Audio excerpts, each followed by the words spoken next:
India के अहम जौहरी plant के डेटा लीक की खबरें सामने आई हैं। मीडिया में छपने वाली रिपोर्ट्स के मुताबिक एक हैकर ग्रुप ने प्लांट से मुतल्लिक तकरीबन 19,000 फाइलें चोरी करके लीक कर दी हैं। जैसे ही ये खबर मंजराम पर आई, सरकारी इदारे nuclear power corporation of India ने कहा है कि कोडन कोलम पावर प्लांट के मुतल्लिक लीक होने वाला डेटा ऐसा नहीं जिससे जौहरी सेफ्टी को कोई खतरा लाक हो। लेकिन क्या किसी जौहरी पावर प्लांट का किसी भी किस्म का डेटा लीक होना अपने आप में ही तशवीश का बायस नहीं? और अगर कोई डेटा लीक हुआ भी है तो क्यों और कैसे? यही हमारी आज की टॉप स्टोरी है। मैं हूं गजनफर हैदर और आप देख रहे हैं BBC न्यूज़ उर्दू का प्रोग्राम जहानुमा। प्रोग्राम में आगे चल के देखिएगा। अमेरिका के ईरान पर हमले और ईरान की जवाबी कार्रवाई, तेहरान का इल्जाम के हमलों में बुनियादी शहरी ढांचा तबाह किया गया है, और यूक्रेनी सदर ज़ेलेंस्की का अपने वज़ीर दिफा को तब्दील करने के फैसले के बाद यूक्रेन के कई शहरों में मुजाहिरा।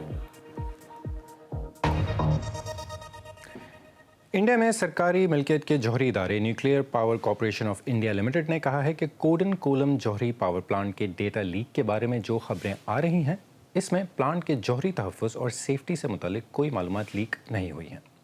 ये सारा मामला क्या है, देखिए दिल्ली से शकील अख्तर की इस रिपोर्ट में। सरकारी मिल्कियत के जौहरी इदारे nuclear power corporation of India limited ने कहा है कि कोडन कुलम जौहरी प्लांट के डेटा लीक के बारे में जो खबरें आ रही हैं, उसमें प्लांट के जौहरी तहफ़्फ़ुज़ और सेफ्टी से मुतालिक कोई जानकारी लीक नहीं हुई है। न्यूक्लियर पावर कॉरपोरेशन ने एक बयान में कहा है कि न्यूक्लियर प्लांट के बारे में जिन मालूमात के लीक होने का दावा किया जा रहा है, वो कॉमन सर्विस फैसिलिटीज़ की तामीर और उसके लिए सामान की ख़रीदारी वगैरह से मुतालिक है। बयान के मुताबिक ये फैसिलिटी रवायती नौइयत की है और ये थर्मल पावर प्लांट और इस तरह की दूसरी सनती तनसीबात में भी बनाई जाती हैं।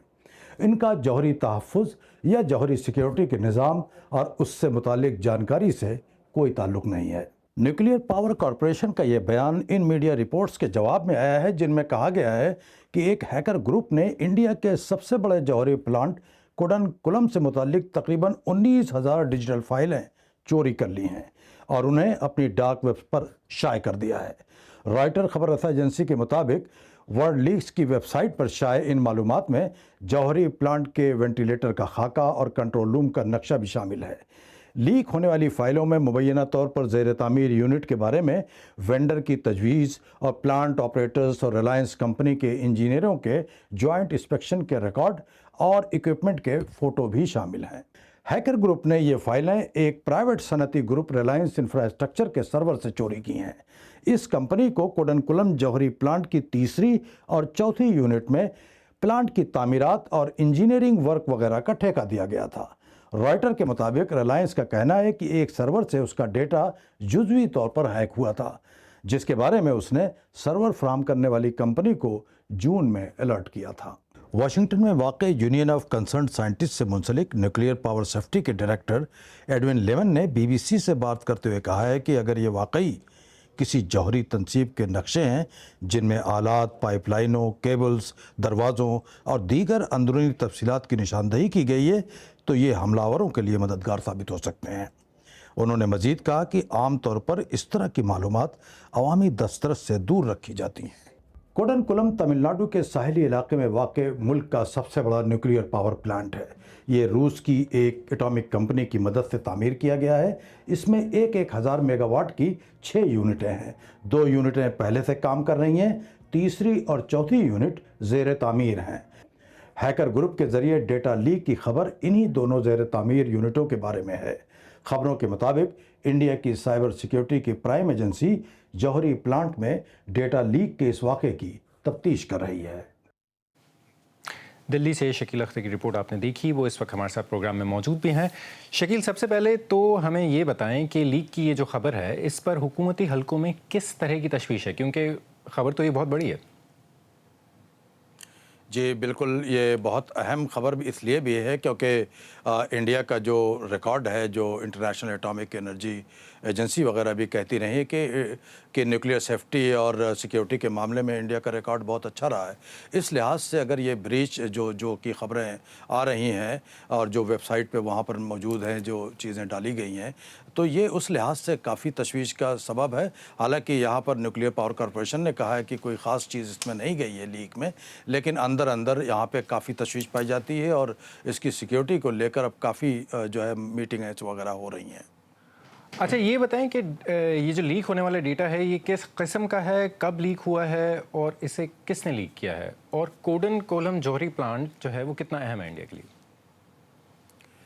دیکھیے کوڈن کولم بہت ہی ایمبیشس پروگرام ہے. یہ جو نیوکلیئر پلانٹ ہے یہ تمل ناڈو کے ساحلی شہر ساحلی ضلع ترونیل ویلی میں واقع ہے, اور یہ بڑے ایمبیشس پروگرام میں سے ہے. 6000 میگا واٹ کا یہ پروجیکٹ ہے, تو یہ اس لحاظ سے بہت اہم ہے. اور دوسری بات یہ کہ اس کا جو لیک کے بارے میں جو خبریں آئی ہیں اس سے اب پتہ چلتا ہے کہ یہ پہلی بار جو پرائیویٹ کمپنی جو کنسٹرکشن کا کام کر رہی تھی اس کے سرور میں مئی کے وسط میں کچھ سسپیشس قسم کی ایکٹیویٹیز سرور پر محسوس کی گئی تھی, جس کے بعد سرور آپریٹرس نے جو ہے ریلائنس کمپنی کو اس کے بارے میں خبردار کیا. پھر ریلائنس نے جب چیک کرنا شروع کیا تو انہوں نے واپس جون میں آپریٹرز کو بتایا کہ ان کی فائلیں جو ہیں وہ کافی فائلیں اس میں سے مسنگ ہیں یا وہ ان پر ہیک کیا گیا ہے. تو یہ اس طرح سے جب یہ بات تب تک دبی رہی, یہ معاملہ پچھلے بدھ کو اس وقت سامنے آیا جب یہ ہیکر کمپنی نے بدھ کو اپنی ویب سائٹ پر یہ لیک کی جو تفصیلات ہیں وہ شائع کر دیں. اچھا, جوہری پلانٹ سے متعلق کسی قسم کا ڈیٹا لیک اگر ہوتا ہے تو وہ ایک طرح سے سیکیورٹی بریچ بھی ہے اور وہ تشویش کی بات بھی ہے. تو جوہری ماہرین جو ہیں وہ اس حوالے سے کیا کہہ رہے ہیں, اور کیا حکومت کوئی انکوائری کر رہی ہے؟ دیکھیے حکومت نے تو پہلے ہی ایک انکوائری جو یہاں پر سب سے بڑی سائبر سیکیورٹی اور آئی ٹی سیکیورٹی کی جو یہاں پر ایجنسی ہے CERT, اس کو تفتیش کے لیے باقاعدہ اس پر لگا دیا ہے. اور ایکچولی یہ تفتیش کافی پچھلے کئی ہفتوں سے چل رہی ہے, چونکہ یہ خبر اب لیک ہوئی ہے کہ اس لیک ہونے کے بارے میں, تو اس لیے اب یہ باتیں سامنے آ رہی ہیں. اس کے بارے میں جو نیوکلیئر ماہرین ہیں, جو سیفٹی اور سیکیورٹی کے جو ماہرین ہیں, ان کا یہ کہنا ہے کہ اس طرح کے جو اگر یہ ڈیٹا اس کے جو وینٹیلیٹر اور اس کے کنٹرول روم کے نقشے اور جو مبینہ طور پر جو تجاویز ہیں اس کے کنسٹرکشن کے بارے میں یا جو اس کے آلات وغیرہ تھے, اگر اس کے بارے میں لیک ہوئی ہیں واقعی, تو یہ یقینی طور پر بڑی تشویش کی بات ہے اور یہ بڑا سیریس میٹر ہے. شکیل اختر ہم سے بات کرنے کا بہت بہت شکریہ. امریکہ اور ایران کے ایک دوسرے پر حملے جاری ہیں. امریکہ نے خلیج میں ایک ایرانی تیل بردار جہاز پر میزائل داغا ہے, مگر اس ایک حملے کے پیچھے $6 ارب کا کھیل چھپا ہوا ہے. آج ٹرینڈنگ میں اس پہ بات کریں گے.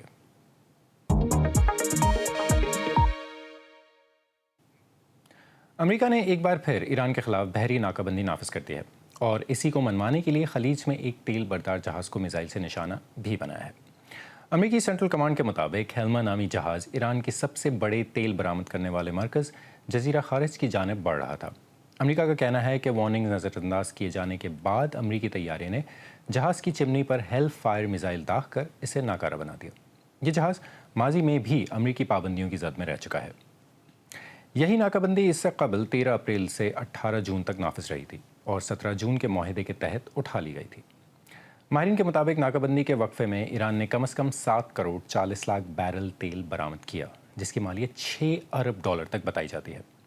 مگر اس ساری کشیدگی کا اصل محور ایک تنگ سی آبی گزرگاہ ہے.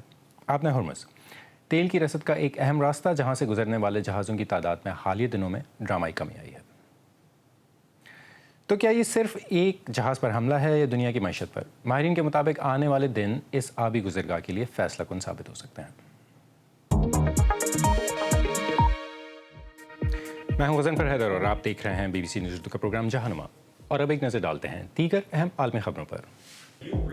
صدر ڈونلڈ ٹرمپ نے چین پر امریکی انتخابات میں مداخلت کا الزام لگایا ہے. ان کا یہ بھی کہنا ہے کہ امریکی انٹیلیجنس اداروں کو اس بارے میں علم تھا لیکن انہوں نے معاملے کو چھپایا. جواب میں واشنگٹن میں چینی سفارت خانے نے کہا ہے کہ بیجنگ نے کبھی بھی امریکی صدارتی انتخابات میں مداخلت نہیں کی اور نہ ہی آئندہ ایسا کرے گا.